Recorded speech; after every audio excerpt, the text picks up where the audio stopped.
If you've ever had this feeling that something was terribly wrong with the world that we live in, but you couldn't figure out just what it was, then you've come to the right place. Secret societies, mystery religions, and the Illuminati have been controlling our reality since the beginning of time.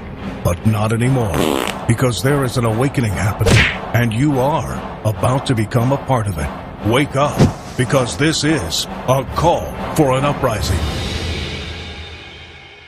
This is a call for an uprising. Welcome to today's show.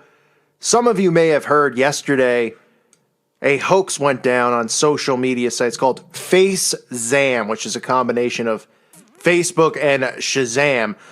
The hoax was nothing more than a social conditioning test, and I want to explain to people how social conditioning works. What they did was this company claimed that they were able to take any photograph in live time. You could take a picture of somebody and immediately it will be able to recognize that person's face. It was a fake facial recognition app.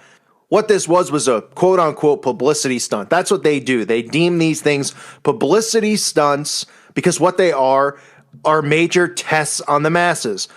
With mind control, they can't just force feed things on you. They do tests on us all the time to see how we will react to certain things. It's no different than the mouse in the wheel or the mouse or rat that goes through the maze, right? And it gets electrocuted here, it gets zapped there, trying to find the cheese. They study us, but they also condition us. So they wanted to see what the pullback would be on something like this because they already have the capability of using face recognition. That's pretty clear. So when they run tests like this, and they call the app FaceZam, and then they'll come out and say it's a publicity stunt, that's because they want to see how people react to it. They make it viral. They want to see the pulse of the people. They're always testing the pulse of the people. That's what they use a lot of these social media platforms for. Not just conditioning, but to see how people react to certain things. That's why they're able to scan your comments on Facebook, all the things that you post on Facebook, in addition to feeding you certain news stories in your feed to see how it plays on your mood. In other words, they'll put negative news in your news feed, and then they'll monitor your social media status to see if that news affected your mood for the day or how you felt. This is the surveillance that we're under. This is how they keep us under their mind control because they test things out. So this thing was called FaceZam, and what they did was they claim that they're able to identify strangers from a photograph. So it claims it could identify people by matching a photo of them with their Facebook profile. It was claimed that all users had to do is take a picture of someone on the street and run it through the app, which will tell them who it thinks the person is in the photo. Now, this, according to them, turned out to be a viral marketing publicity stunt. And Facebook came out and said, people trust us to protect their privacy and keep their information safe. This activity would violate our terms. That's just Facebook now trying to make sure that people don't delete their Facebook accounts, that they remain on there. Facebook is the CIA and the FBI monitor Facebook. Facebook has a division within the CIA, okay? They monitor all of these things. They monitor you at all times. That's how they keep a pulse on us. So FaceZam falsely was claiming it could scan billions of Facebook profile images in a second through a database for developers until it found a match. It claimed to be able to link most photos with a profile on the social network within 10 seconds. It said FaceZam could be the end of our anonymous societies, said Zach Kenyon, who claimed to have founded FaceZam. Users will be able to identify anyone within a matter of seconds, which means privacy will no longer exist in public society. Well, technically it doesn't. People are pretty much giving away all of their information. It's the illusion that there's still privacy. But we know from the Patriot Act and all these other things that they've passed that there is no privacy anymore. They go on to mention how this technology could help reduce crime by making everyone identifiable, adding that the public implications of the app couldn't be predicted because what happened was they ran this social conditioning test to see how people would react. Would they even care about something like this? And the feedback was extremely negative. But this is how they start to condition people. Okay, because at first, of course, the feedback is going to be negative. The CIA, the FBI, all, the governments around the world have face recognition, face identification, all this stuff already in place. They already use it. They want you to start using it so that you could even keep an eye on things for them. And that's how it's going to go down. But they tested how people reacted, and everybody reacted for the most part. According to a few sources, they said 70% of the feedback was negative, that people were fearful and they were scared. So they pulled back, of course, and they were going to call this a giant hoax and a publicity stunt because that's what they do with these things. Okay, last year, you probably didn't even hear about this, because this is probably when my channel was just starting, but they actually had masturbation booths put up around New York City.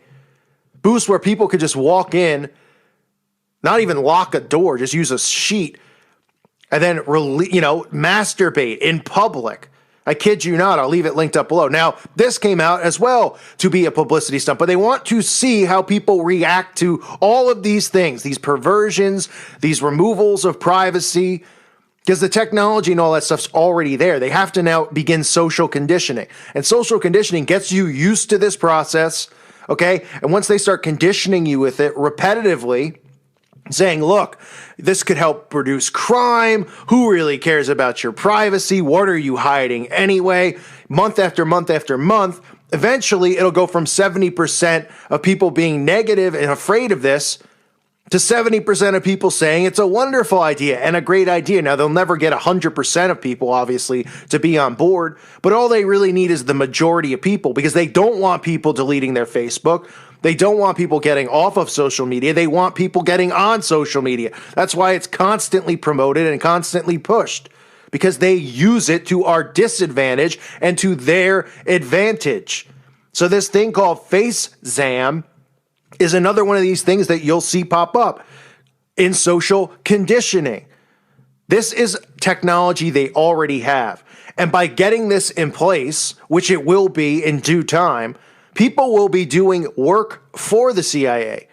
People will be doing work to take privacy away. Some of these articles even talk about, hey, do you think a girl on your train is really hot, but you don't know, you're afraid to go up to her and talk? Take a picture of her with FaceZam, find out her name so you can go stalk her Facebook, stalk her pictures, and get to know her better. That's how sick this is getting.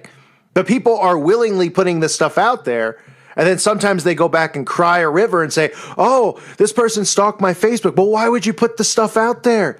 Why would you put your personal and private information out there? Even if you think your settings are set to private, there's the CIA and the FBI can access that stuff. And you might say, well, who cares if they can access it? I'm not doing anything wrong. Because they're going to use it to your disadvantage. They are gaining as much information and data on us as possible. And that's all the internet's really becoming with these data mining operations. When you go to a website and they ask for your email and stuff like that, they sell that data that you sign up for. When you go somewhere and it's like, you want to read this article, to continue, you have to give me your email, your name, and your date of birth. People do. And they don't realize that that data is then sold so that not only they can market to you, so they have information that you're willingly giving to them. So this FaceZam thing, while people at first are fearful, trust me, this is how social conditioning works. This will change. This won't go from 70% scared people, and that's just a number they came up with. Who knows how many people were really scared? But they already have this plan. When they say, listen, we're going to roll this out, this thing, we're going to call it a viral marketing thing. That's what they always tag these things with. Viral marketing. Oh, somebody was just trying to gain attention for their company. And then, they use that as their excuse, because people will go, well, what is this? Why is this there? Oh, it was just some type of marketing publicity stunt to get attention to their business. And then everybody falls for that. They don't realize it's our own government that's running these tests and then calling them viral marketing or calling them whatever they want. So this will change. This is step one in social conditioning. This is exactly how it works.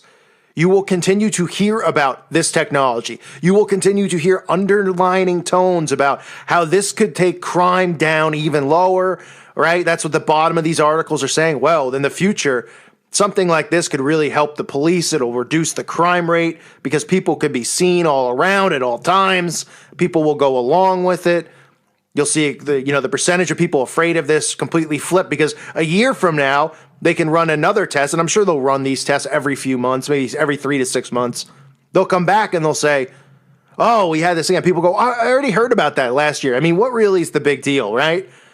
Yeah, you're right. And that's how conditioning of the masses works. So this was the facial recognition Facebook app hoax, which apparently terrified the internet because the pullback was negative, which is probably what they expected at first, because anytime they do social conditioning, the first reaction is always going to be negative. But then they start conditioning people to think that it's safe, that it's good for them, that it's not a big deal. Just like the after school Satan stuff. It's not even being mentioned anymore. At first, people were like, oh, this is awful. But then articles come out saying, look, nothing bad's happening. These people aren't indoctrinating kids with Satanism, okay? They're just talking about science and stuff like that. And then people go, yeah, it's not a big deal. And then the pushback goes away, and it starts pulling over to the other side where people who were against it are now for it because they've been conditioned. They already are aware of it. They haven't seen anything bad happen from it. And then they go, oh, who cares? It's no longer this new scary idea. Because when they introduce things at first, some people are terrified of the new idea. Oh, that sounds scary. It sounds like they might be doing something to me. And then when they go, well, nothing bad has happened. Oh, this crime could have been avoided if people had this FaceZam app, right? Oh, we could have saved somebody's life, or we could have stopped this from happening if we had people, who are using this technology, and people will go along with it. So another social conditioning, test run by Facebook. I've mentioned the other ones they've done. Like I said earlier in this video, rolling out negative things in the news feed and positive things, and then monitoring your behavior throughout the day, throughout the week on Facebook, all the things that you post and talk about, and trying to see if that will play a negative effect on your mindset or a positive one. We are, the rats in the trap. We're the rats in the maze, and they're just playing with our minds, because that's what this is all about. This is massive mind control, and that's all that they are working on. That is how they're going to get people to go along with this new world order and accept it. You hear all these commercials about tolerance, about acceptance. This is how it's going down, through these trigger words and through this mind control. And Facebook is a major, major part of it. I thank you for listening to today's show. God bless all of you and your families.